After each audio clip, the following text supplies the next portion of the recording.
November 30, 2023 mga kababayan. Update tayo sa new NLEX connector. So ngayon ay follow up ulit natin, update kung ano na po ang nagganapan dito sa NLEX connector na kasalukuyang ginagawa.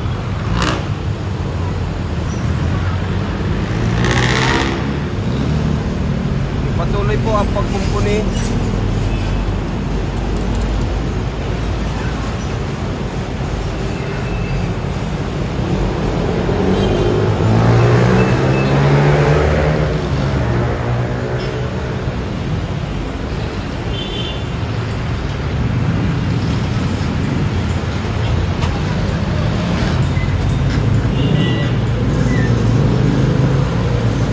So halos mahigit sa kalahati na po yung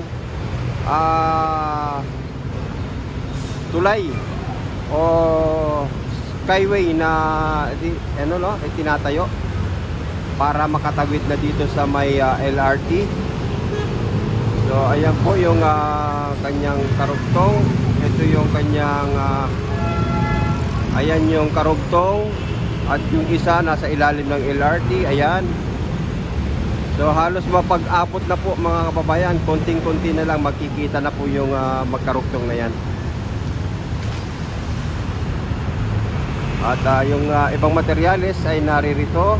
Ayan. At handa na pong ikabit ang mga yan. So ayan guys.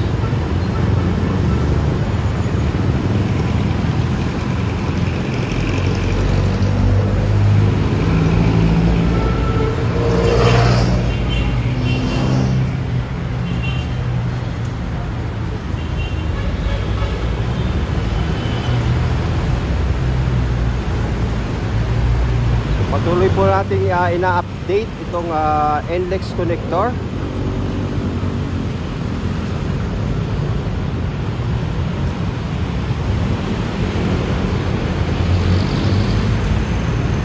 Yan po yung kasalukuyang ginagawa ngayon guys.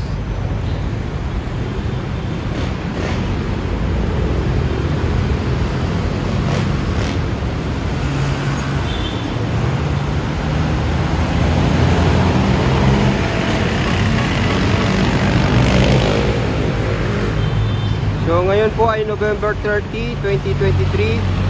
Latest update dito sa NLEX connector na kasalukuyang ginagawa hanggang ngayon. At makikita natin may crane nga po na nag-ooperate doon sa nasabing tulay. At yan po ay papatawid. Ayan o, papatawid na sa ilalim ng LRT station.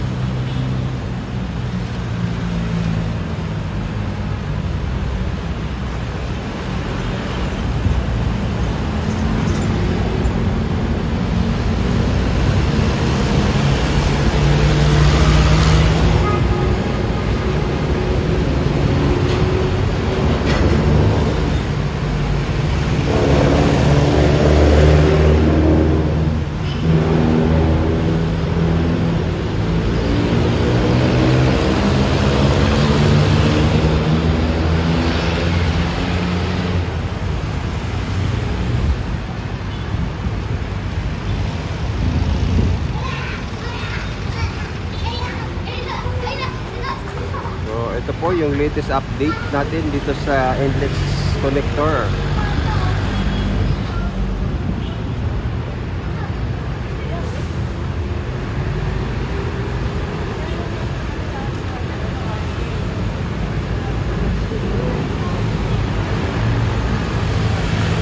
At ito po yung mga steel beam. Steel beam po ba tawag dyan? Na yan po yung ginagamit nila para maidugtong na po yung naturang kalsada. Ayan po.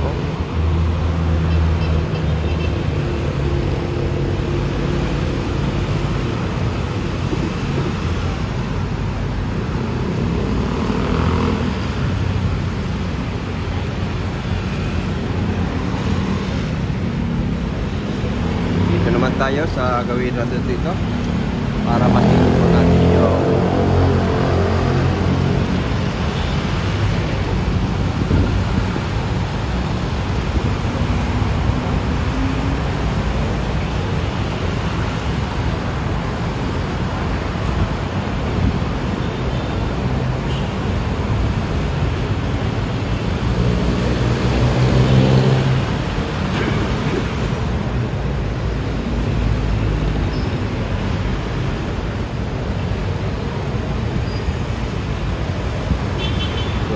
nag-ooperate po yung telescopic crane. Maingat na maingat po yung kanyang mga kilos.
Latest update po mga kababayan. At ito po ngayon ang latest update dito sa NLEX connector na ginagawa sa ngayon, ano?